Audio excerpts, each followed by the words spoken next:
listen up, fellow babies. This is Hug My Otter Tony Danza, the deep dive history nerd WKRP in Cincinnati watch-along podcast.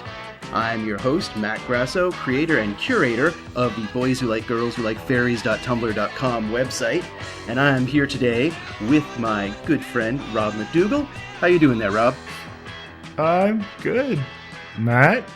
Great. Awesome. Terrific. All right, we're going to jump in today with two fantastic episodes, starting off with Mama's Review, and then we're going to go on and take a look at A Date with Jennifer. Mama's Review, kind of an odd episode, one of the unloved clip episodes that we have foisted upon us sometimes by shows and sitcoms as they are struggling. But this is pretty early in the tenure of WKRP, in the tenure of a show to be having a clip show, don't you think? I do, Mike. Matt, it is early in the run. Yeah, and oh, hey guys, anything I missed? Hey, wait a second. Well, this is awkward. Matt? No, this is Mike. Who's Matt? Did you get a substitute host for me? What do you take our audience for? The kind of people who wouldn't even notice that a new host was brought on without any kind of warning or anything like that? I mean, come on, let's give our audience a little more credit. I mean, what kind of show would just replace a major character right in the middle of the run with a different act? Oh, wait a second. Why, Mrs. Carlson, how are you? I'm fine, Jennifer. How are you? I'm fine, thank you. Arthur is expecting me. Yes, and he asked if you'd please have a seat, and he'll be with you momentarily. Thank you, Jennifer. My pleasure. Mr. Carlson, your mother is here. Sometimes it happens. Sometimes it happens that people aren't available for contractual reasons. And other times, just the chemistry isn't working out. Mike?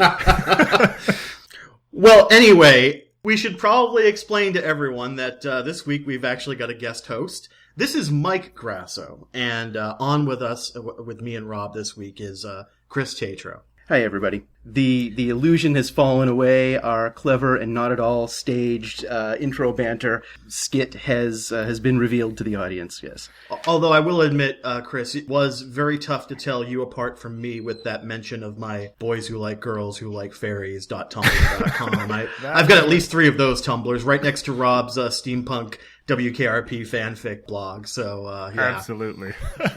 Sure. Yeah, my Robot Frankenstein /fic blog is truthfully what I should be promoting here, but I want to throw some traffic there, Mike. But this may be a little too much inside baseball for our audience of dozens. But thank you, guys, for having me on the show. Oh, thanks for being here. Chris, of course, was part of the genesis of this show, the original. I can't remember whose idea it was originally, who to blame this on, but I do know that the original thread in which this was catalyzed involved all 3 of us, and so it's great to actually have him with us here. Also great to have a huge WKRP fan on with us as well, Chris. So tell us a little bit about your history with the show. Rob and I have talked about how we both obviously weren't old enough to see it the first time around, but saw it in syndication. So what was your history with it? Well, as I am old and creeping close to death every day, I did see it the first time around.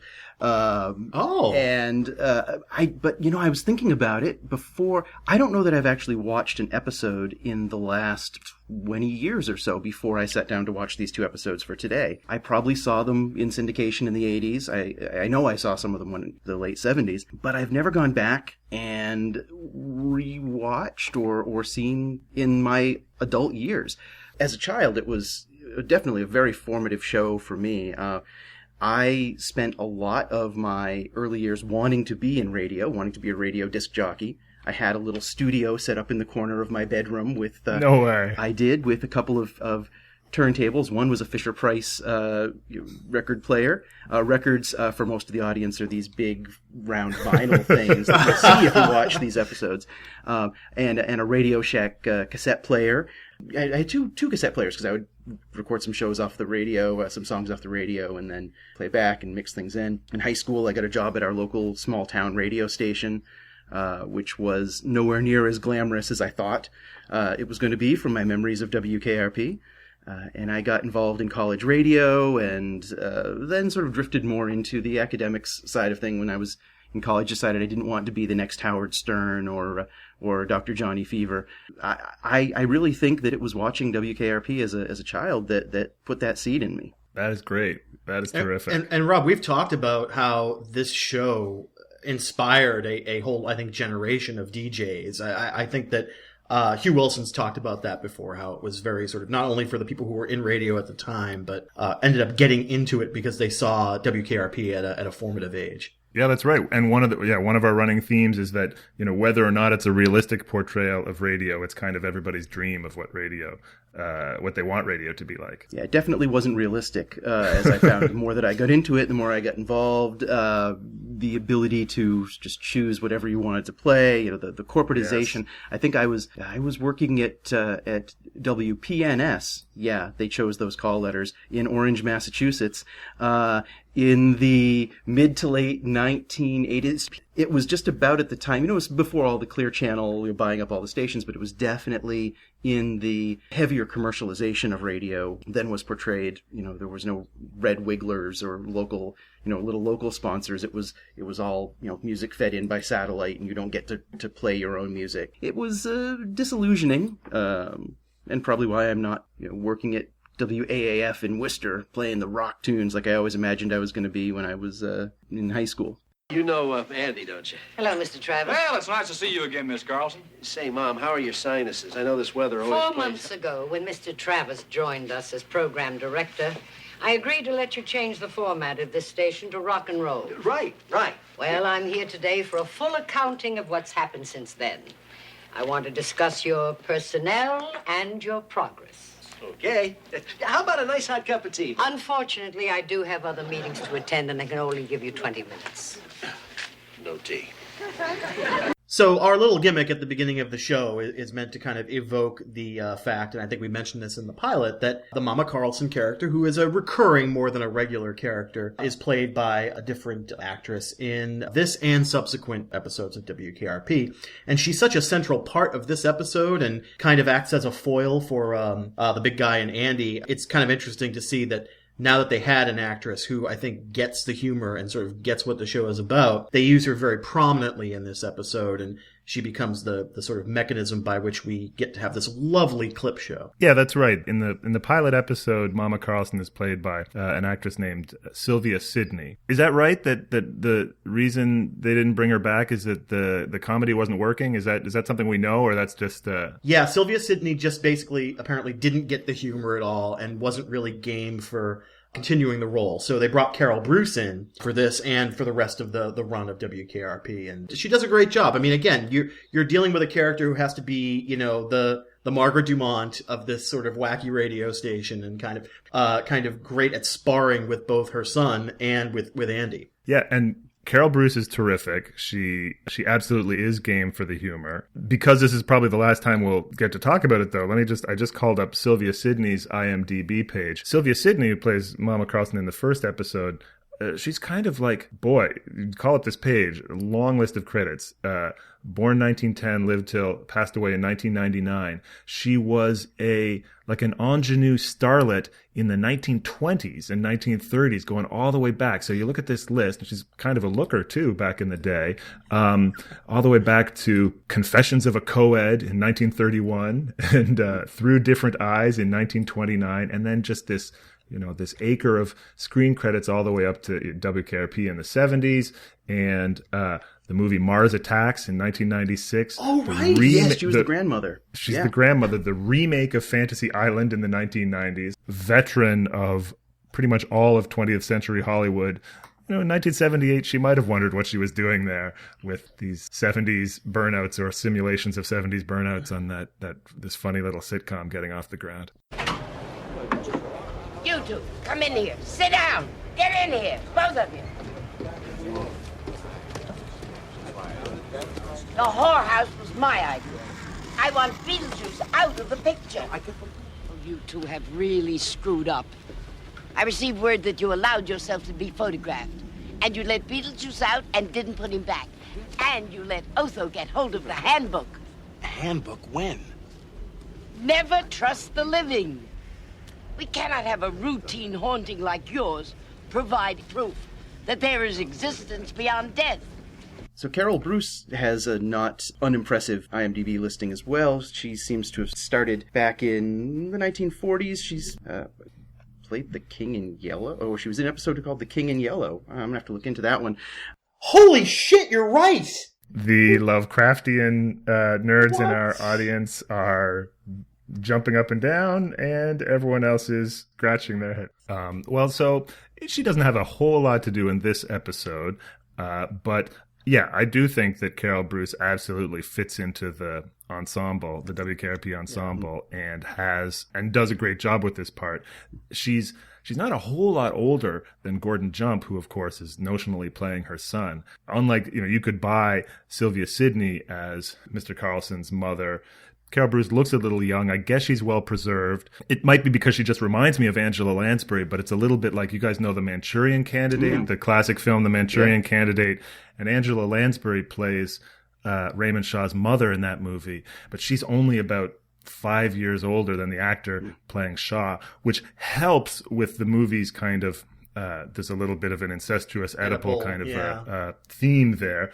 I'm not saying that that's what's going on here in WKRP, don't get me wrong. The ages of these characters are a little bit weird, especially watching this as a now much older person. There's a line in this episode where Carlson says, "I'm over 40."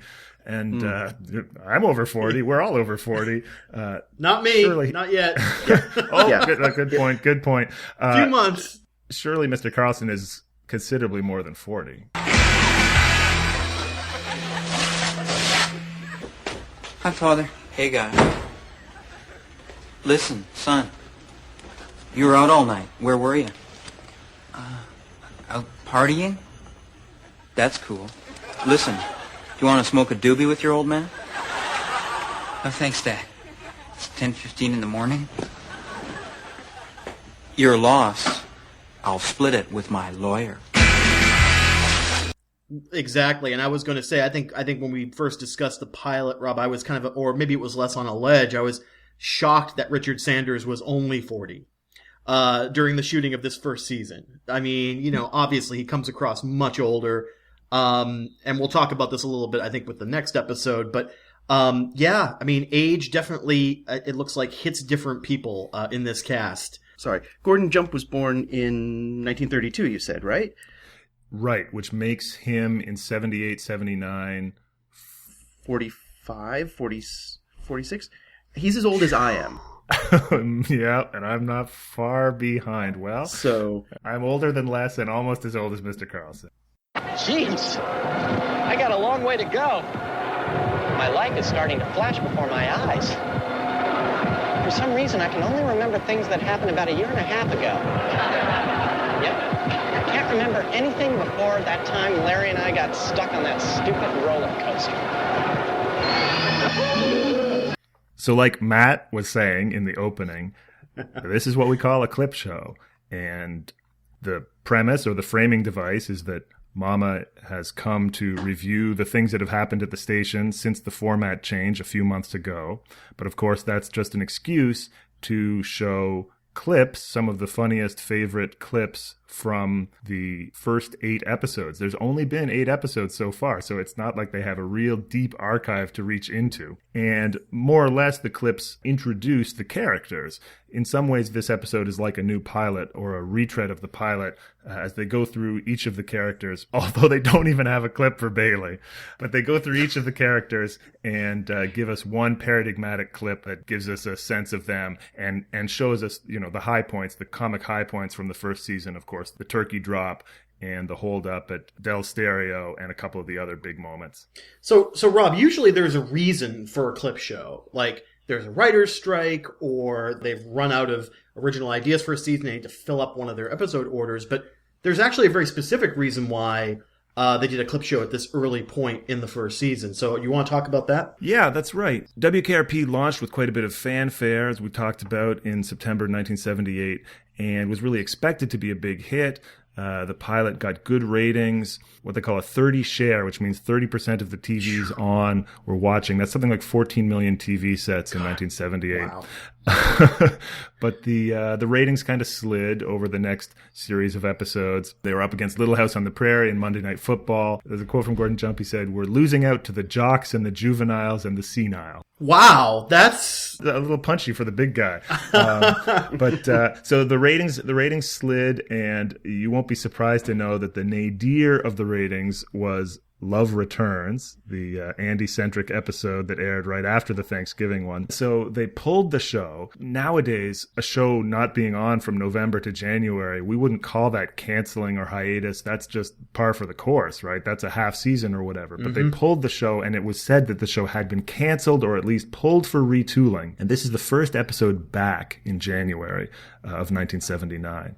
So they're using this to catch people up. The show's in a new, better time slot. It's right after MASH at 9:30 on Tuesday nights. They're using this episode to catch people up or to fill people in. I find it funny that there's only been 8 episodes and there's only been 2 months off, yet they feel the need to catch people up and fill people in. Think about the amount of plot that we are expected to digest and hold on to in our heads in the age of binge watching and Breaking Bad, Game of Thrones type shows, Mad Men, shows that can be off the air for 2 years and 3 years and come back on. But no, just in case you're confused by everything that's happened over the jam-packed 8 episodes of WKRP, this episode will walk you through it. And there really wasn't a way back in 1978 to binge watch anything. They wanted to jump into this newly retooled, returned show to see those prior ones. There was no BitTorrent. There was no Netflix. There were no VCRs. Exactly. We may have had a top loader Betamax at that point. I'm not...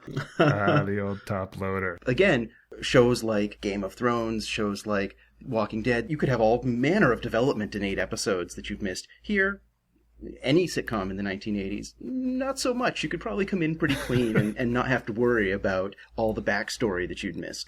Chris is totally right that there was no way to see old clips, no other way to catch up in these days. And it's not really about filling you in on the plot. It's about showing you some of these moments. And I got to believe that to the extent that there was buzz around WKRP, it would have been about some of these big moments, in particular the turkey episode, the turkey drop. And so maybe from November to January, people are saying, oh, this show, we got to save this show. You got to see this show. They did this crazy thing with turkeys. So here's your chance to see it. Because just like Chris said, if you didn't see it in this way, how are you going to see it? Mm-hmm.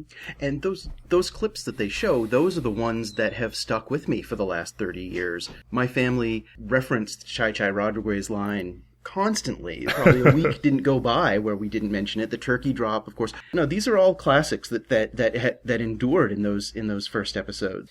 So how do you guys feel about clip shows in general? Hate them. Well, yes, I also hate them, but they fill me with a sense of nostalgia, of a sense of earned nostalgia, because back, again, when we were kids and we were watching shows, you would probably get an average of 1 or 2 clip shows per series. Everybody did this, right? Oh, yeah, everybody had to. It was either for, like I said, production reasons, or because they wanted to get people informed about what the show is about before you were able to get, capsules on the internet. So here's my answer to that question. How do you feel about clip shows? And, I hope you're sitting down for this, because this is a rich paradox. This is some MC Escher shit. I hate clip shows, like Chris, but I love clips.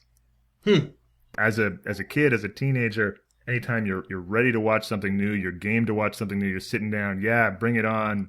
Fresh episode of The Simpsons, fresh episode of whatever. The first time that, they start talking about the past, you start to get a twitchy, nervous feeling. Wait, they're not going there, are they? They're not really going to do it, are they? And then maybe you hear the harp sound or the shimmering of the screen. No, it's a clip show.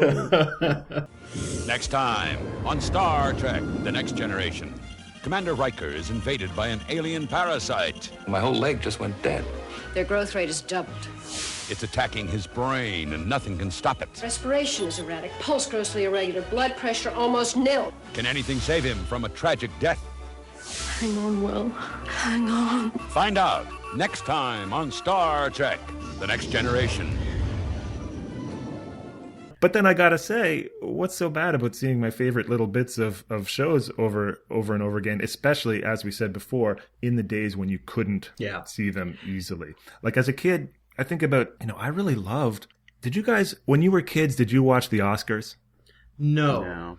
Yeah. So I don't know, just a nerdy movie-loving kid, I would love to watch the Oscars, which is strange because I never would have seen any of those movies, right? Like in, 1983 or whatever, like, do I really care if Ordinary People or Kramer versus Kramer wins the Academy Award? But I think that the thing that I loved about the Oscars was they always have these long montages of clips and just little bits and pieces of movies. This is so sad. As a kid, I remember really liking, just catching on TV and really liking, there was a movie called That's Entertainment. Yeah. Oh, yeah. That was just a compilation of clips from old movies. Yep. Probably Sylvia Sidney was in some of those. Like, they weren't movies I would have seen, Gene Kelly and that sort of thing. But, I like the clips. There's one like that's for sort of 50s B movies that a bunch of the SNL people did called It Came from Hollywood. And it's basically the best clips from like Ed Wood movies and like Creature from the Black Lagoon and everything. And like for somebody who didn't see those movies the first time around, obviously it was like a pre-Mystery Science Theater way of kind of getting yourself up to date on what a 50s B movie was like. One man who usually gets singled out when people talk about third or fourth rate movies is Ed Wood. The man who brought you such classics as Glen or Glenda and the science fiction epic Plan 9 from Outer Space, which could have used this flying saucer here. As a matter of fact, I'd like to present a salute to Ed Wood, a true master of the B movies. Well, D movies. You judge for yourself. So, remember the time we were recording a podcast about the Clip Show episode, Mike? What was it that you said about the Clip Show episode? Diddly-doo. I remember like it was yesterday, Rob. Again, it is just a series of clips. Honestly, yes, true.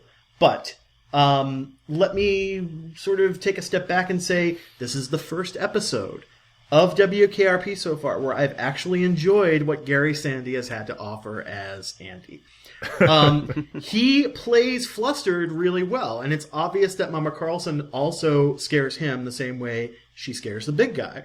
And so the times that he's kind of like, trying to convince her that, we got 2 new advertising clients. We got Mighty Mellow cigarette rolling papers and the first appearance of Red Wigglers, the Cadillac of Worms. Cadillac of Worms. And the fact that he and the big guy sing that, it's just so guileless and sort of beautiful. And so Gary Sandy was funny in this episode. I want to give him all the credit. It was great to see him play the smooth-talking cowboy who all of a sudden gets flustered around the big guy's mom. Yes, and when he kind of embarrassedly explains what the Buckeye Newshawk Award is, that's another very nice delivery. And I had forgotten that the Buckeye Newshawk Award is given for the best news story dealing with or related to taproot vegetable production in the tri-state area and in certain parts of northern West Virginia. Chris, do you remember the time we were talking about what we liked about the WKRP Clip Show episode? And you told me, what was it again? I think we were talking about the audience reaction, and I actually poked around a little bit. I remember listening to one of your early episodes where you talked about the audience reaction to the Kiss poster, and I actually said, well, was this actually before an audience, or is this laugh track? And when the big guy gets all head up and starts standing up for himself, and he's storms out, the audience is silent. Really, from that point, there's then the conversation between Mama and Andy. Yep. Silence, pin drop territory out there. And then there's a joke, and there's some laughter and applause at the very end. But it struck me as interesting because you'd think that would be a moment when at least today's audience, you'd hear a lot of hooting, hollering, dog pound. Yeah, woo, you go, big guy. But it was just assuming that was an authentic reaction and that the audience sound wasn't suppressed. It seemed like they were just so taken aback by Arthur standing up to his mother in this way. No, you're not right, Mother. This turkey promotion idea, that was mine. Before he came here, we were just going through the motions around here. But now everybody cares. We feel like we're doing something. What are you doing, Arthur? This station's a mess. It is not either. Tell her, Andy. No, you tell me. Okay. I am the manager. I'm sorry that you think we're all so incompetent around here, but we're doing the best we can. And if that's not good enough for you, then you get somebody else to run your blinking station. Oh, you don't think I can get another job? Well, you just watch me, Mummy. Where are you going? I'm over 40. Where I go is none of your beeswax. And your 20 minutes, they're up.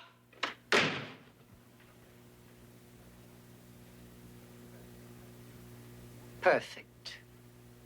So, Rob, do you recall the time that you were telling us your favorite part of this episode? Remember. Yes, I remember.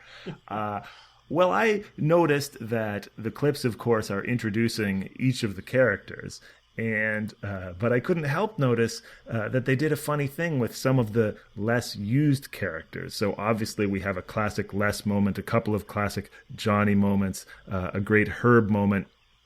But two things that jump out. One, that clip of Venus. Now, Chris, you haven't been watching them along with us, but no. We have not seen that clip yet.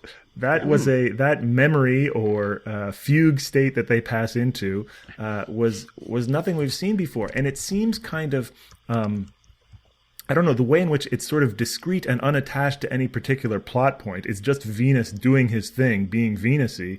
Like, is that from a future episode, or did they just film a kind of characteristic Venus clip? Well then, so if that's the case, if they went to the trouble to film a special scene of Venus, that only makes what I'm about to say more egregious, because there's no Bailey clip. They in all the 8 episodes, including one episode which focused entirely on Bailey, they could not find one characteristic, funny Bailey clip. Well, maybe they didn't recognize who she was. Right, exactly. She does stick her head in the door, and they do the characteristic Carlson doesn't know who Bailey is gag, which we actually thought maybe they were done with after the Bailey Show episode, but apparently not. And sidebar, once again, I think we could have a running segment on this podcast about what is Bailey wearing. Women's fashion at the cusp of the 1970s and 1980s could be really kind of unfortunate. Once again, today's major story. Yours truly, your own Farm Reports director, Les Nessman, has been named the winner of the coveted Silver Sow Award. And now, a word from our sponsor. Men, ever stop to think what's wrong with you dining alone? No beautiful girls in your life. Always the insipid jerk who makes other people want to throw up the moment you enter a room. Well, relax. 9 out of 10 times, the problem is simply loss of hair. And Mr. Macho has the answer. Natural-looking hair pieces that feel as good as they look.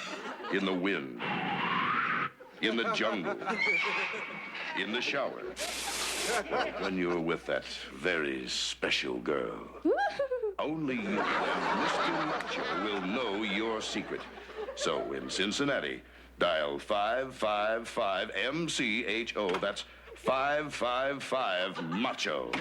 Ask for Clarence. All right, so now we're going to turn our attention to 10th episode of Season 1, A Date with Jennifer. And this was written by Richard Sanders, our actor playing Les Nessman, and also co-written by Michael Fairman, who's got a lot of other television writer credits over the years. In this episode, we start off with Les winning the Silver Sow Award. Mentioned that he's won this. Another award that's really driving home the rural nature of Cincinnati. A very left coast vision of the Queen City, I must say. There's an award dinner to which he's allowed to bring a date or a guest. There's some question of who he's going to bring. Eventually, it settles that the titular date with Jennifer is going to result from this. The combo of Les and Jennifer, of course, being played up for a lot of laughs.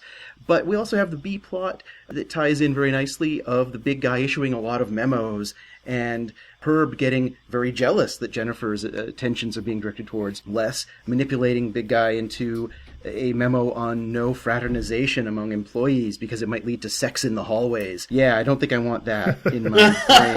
This is not the XXX porn parody of WKRP, that we have here. No. Rob, as you'd mentioned earlier, there was a change in the show after the hiatus, or at least a purported change. I haven't watched the earlier episodes, so I can't really comment as much on that. But what do you guys think? Was this episode markedly different in any real qualitative way from the ones before? Yeah, that's right. This, as I said, after the ratings were slipping and after the ratings disaster of the Andy-centric Love Returns, the show was put on hiatus. Some even called it canceled. And the idea was they were supposed to spruce it up, fix it up, retool it. In dedicated WKRP circles, there is, I guess, a debate over what happened in the 2-month hiatus. One position is that the show was retooled in various ways, and in particular that it became more of an ensemble piece, that they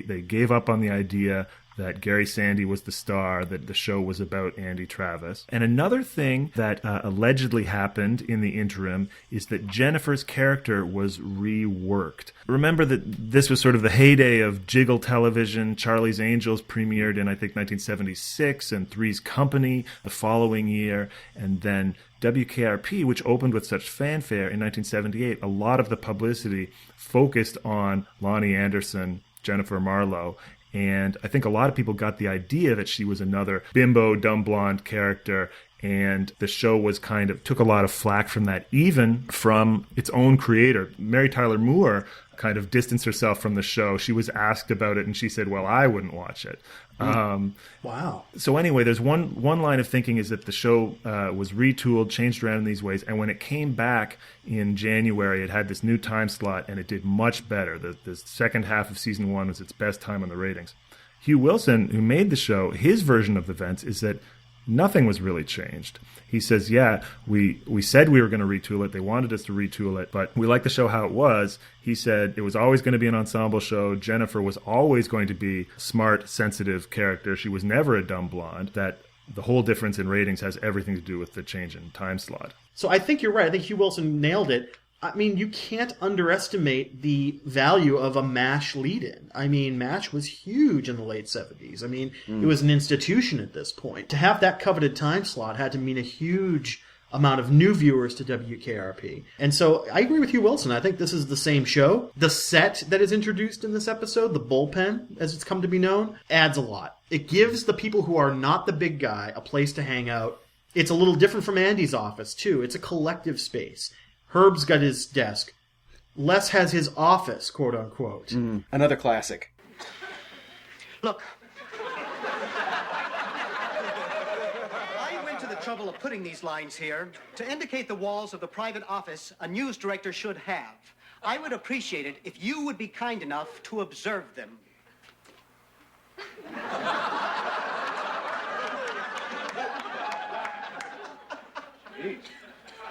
What's wrong with him? The Great Office. I tend to agree with you, and I believe Hugh Wilson, what he says, but actually the bullpen set, you could see that as the bullpen set is a great symbol that the show is moving in this ensemble direction, because that set doesn't belong to anyone. It's not Andy's office, and even just the way it's set up, you have, you can see everybody at the same time so they can all react to each other. They each have little things that allow them to do bits of business. Of course, we have to talk about Les's walls, but even just Herb's mirror is such a great little physical prop that gets used in this episode and gets used in other times. So you can see them all, and I think the set, I was so glad to see it in this episode for the first time. I think the set really helps that ensemble piece. We got to talk about Les's walls, Les's wonderful walls. What another one of these kind of genius ideas that they're going to use so much in the show. I'm looking at Jamie Weinman's TV blog, Something Old, Nothing New, and Jamie Weinman is one of the great WKRP experts on the internet. He says that the director of this episode, Asad Khalada, and the actors came up with the famous walls gag, and Khalada credited that with making the set work. He said that it gave every character something funny to do or react to when they came into the room. We see that in this episode, right? We see, the business with Herb interacting with the walls, and then Mr. Carlson interacting with the walls. I think it's really cute that Carlson, just handles it so much more elegantly. He plays along with the walls perfectly. He even, is he tapping his foot? He has some way of creating a knock when he knocks on the imaginary door. Morning, big guy. How's it going? Not now, Herb. Shirley.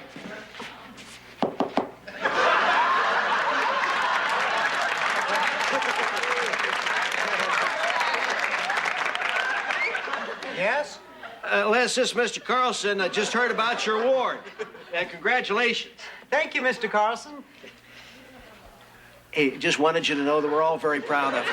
And the station's going to pick up a tab for the banquet for you and a date. Thank you, Mr. Carlson. What big guy? I went back just before we started recording today and watched that particular piece. He does not tap his foot. There is nothing in frame causing the knock. Now, what you see as the camera pans over, you see Lonnie Anderson moves her hand down to the desk, and I suspect that she is off frame making the knocking. Let's knock out some walls here. Is that the actress, Lonnie Anderson, making the sound, or is that Jennifer covering for both the big guy and Les, another sign of her sensitivity? Or this is all hypothetical because we don't see it. Does she not knock, and simply that Carlson is interacting with the walls, with reality on a entirely different level, which ties into why he doesn't flip out when an entirely different looking mother comes in the prior episode, why he doesn't recognize Bailey. I wonder if he's some sort of shamanistic at the nexus of realities, and things are changing and shifting around him. Maybe there's a retcon in his future where all of the time stream and continuity has changed.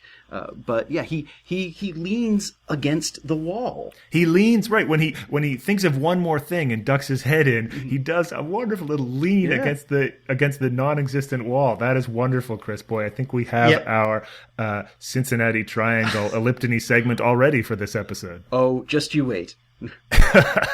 Chris, I have to say, you have accepted the mystery of Arthur Carlson, and I think all of us need to realize that, yes, he is all things to all people.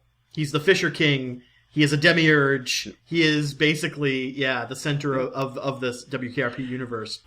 And Mike, I think you mentioned this in our pre-discussion or in our notes, that Frank Bonner, does this very subtle little head turn when Les slams the door. When Les slams the door, the quote door in his face. Yeah. And just to throw out some of my shameful confession time here, as I mentioned, Frank Bonner, I've spent the last 20 years thinking that it was Fred Willard that was playing Herb in this series, and Frank Bonner didn't exist in my brain. So that's maybe I've been caught up in a reality change or something. I think I might know where that comes from, Chris, because I'm thinking back to shows where guys wore leisure suits, and I'm thinking back to the famous Martin Mull, Fred Willard series Fernwood Tonight, where they play hosts of a talk show in Ohio, and they are both very much the short sleeve, Sansa belt sort of leisure suit kind of thing. And Fred Willard looks a lot like Frank Bonner, or dresses a lot like Frank Bonner does in that series. So tonight, Bart's guest will be Baby Irene. Dr. Richard Osgood, author of Leisure Suits Cause Cancer. Our special feature, Bury the Hatchet, starring Father Joseph Case and his parents. And back for the television first, Mr. Howard Palmer, the Iron Lung pianist. And me, I'm Jerry Hubbard. And now, your host and mine, Mr. Barth Gimbal. That baby Irene and myself could put away some burgers now, couldn't we? Yes, we could, Jerry, but right now we have to bring on our next guest. And he's been working with the Fernwood Community College, Department of Biochemistry. Would you welcome, please, Dr. Richard Osgood. Doctor? Yes. Doctor, that was quite a bombshell you laid on us last night at the end of the show. Could you tell us a little bit about what you were talking about? Yes, well, we've been doing about 2 years of research involving the carcinogenic properties of various synthetic fabrics, double knits, and polyesters. Well, we have a lot of laymen here tonight, and for sure. And what is that exactly in layman's terms? Well, very simply stated, it means that leisure suits cause cancer.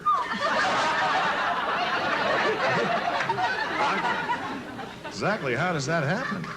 Well, you see, normal body heat causes these fibers to separate, and they're all synthetic oil-based materials, and they begin to emit certain gases, which can be very dangerous to humans if they breathe around the collar and lapel area. In other words, the pants would be fine. No, there's no danger involving the pants, as long as you don't inhale near someone's pants. Do you guys remember? Do you remember the website Fame Tracker? I think it might have eventually become Television Without Pity. But there was a website, Fame Tracker, and it had a number of great features, just writing on pop culture and stuff. One was the "Hey, It's That Guy" feature, where they would write about a character actor whose name you didn't know but who you'd seen 100 times. And then another one was, it was called something like 2 stars, 1 role. And basically it would be 2 "Hey, It's That Guys" that you conflate all the time. Like it's sort of like, patrician, easily offended, wealthy mother or something. But in this case, that would be a perfect one. Frank Bonner versus Fred Willard as the 70s sleazy blowhard. I don't know if the show has nailed down yet how much of a jerk Herb is or isn't. In my memory of him is that he, like everyone else on the show, is really at heart kind of lovable and not so bad. But I'm kind of surprised by how awful he is in a few of these episodes. Yeah. When he tries to wreck Bailey's show, and then in this one, right off in Les on a Ledge, very early episode, we have him saying Les is his best friend, and it's Herb that saves Les from the ledge. Here, Herb is trying to. I know he's jealous, but he's trying to torpedo the date. Like, just, is Herb just a complete unredeemable jerk or not? My feelings on this, I kind of looked at the plot of this episode and how Herb acts and how immature he acts. I'm like, this could be a Saved by the Bell episode. Like, it's very high school, isn't it? It's sort of like, but Herb's the closest thing to an antagonist that WKRP has, but they don't have an antagonist. They don't. No, in the end, he's part of the family, but he's the bad seed. He's the guy who kind of causes trouble, but it's completely immature how he acts in this episode. He knows Jennifer doesn't want anything to do with him, and yet he still can't stand to see Les go out on a very innocent date with her. It's all very high school because nobody, even the presumably grown-up characters or more mature characters, like when Andy and Johnny and Venus are kind of half praising, half ribbing Les about the date. Maybe they're just making a joke, but other than Jennifer, no one seems to be able to process the idea that this is just a nice sort of thing they're going to do together, and it doesn't mean they're going to sleep together. And, it's like nobody can talk about it above the level of being a 15-year-old other than Jennifer and maybe Bailey. WKRP, Cincinnati.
Les's makeover from Hot Blooded by Foreigner.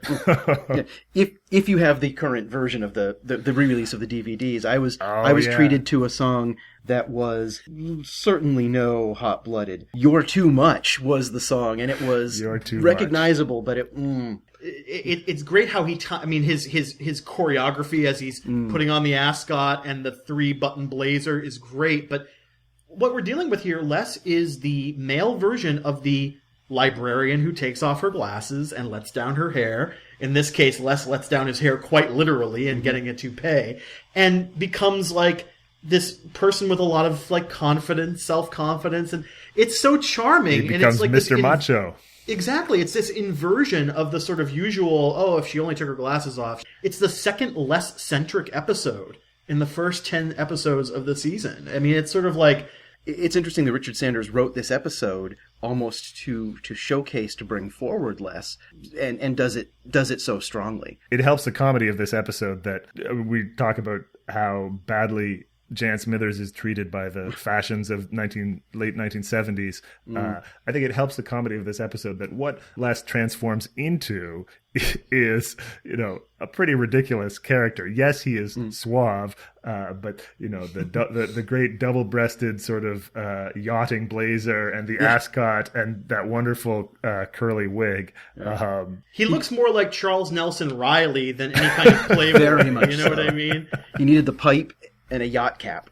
You shot yourself? Yes, but it's okay. Marla, look at me. I'm really okay. Trust me. Everything's gonna be fine.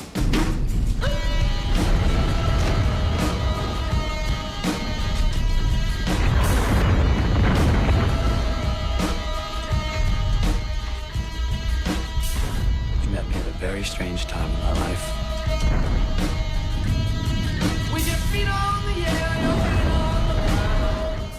So I want to go back to the Jennifer versus Bailey issue here, and I classic question. Are you sad you missed that episode, Chris? 'Cause... I'm very sad. I'm very sad, and my heart always belonged to Bailey. You mentioned in the clip episode that Bailey doesn't even get a clip, that the big guy doesn't recognize her when she pops her head in. I'm gonna loop back into my big guy Fisher King nexus of multi-worlds thing here. Crisis on Infinite Big Guys? Exactly. There's a scene here where Les is talking about who he's going to have as a date to this Silver Sow award ceremony, and he's standing at Bailey's desk and he says, "I don't even know any women." It seems super cruel. Bailey. Super cool right there. But are we sure that, and again, we had a whole episode, but I didn't see it. Are we sure that Bailey even exists? Or do we have some sort of Jennifer Bailey, Tyler Durden situation going on here where one of them is, honestly, I keep going back and forth as to which is the real one and which is not. Well, wait a minute. Yeah, shouldn't Bailey be Jack, be the unnamed narrator, and Jennifer is got to be Tyler, right? I think it has to be. People seem to react to Jennifer more, but they don't react to Bailey's physical appearance as much when she walks in, which if she were the actual physical being, maybe we should put a spoiler warning in case nobody's seen Fight Club. I think the statute of limitations is passed. Go see Fight Club, everyone. Just checking. Yeah, go to your local theater and see Fight Club this weekend. yeah, and rent the video game. Maybe and this is something for you guys to keep an eye on as we go forward. So walk me through it then. So Bailey is, kind of put upon and ignored, and then unhappy with her life, and in kind of she has some kind of a rupture with reality, insomnia, and in her insomnia she conjures up this second identity, who is Jennifer Marlowe, beautiful, vivacious Jennifer Marlowe, who has this whole second. I can't disprove it. She did just graduate from journalism school, and as we all know, graduate school will do horrible things to someone's mind, so she could have had her break then.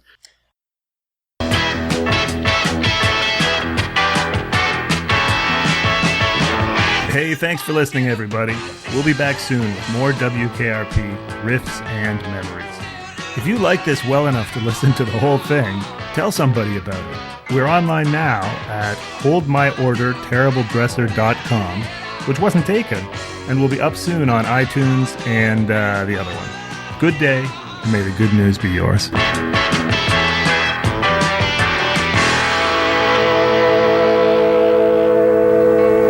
Hold My Order Terrible Dresser is recorded before a live studio audience.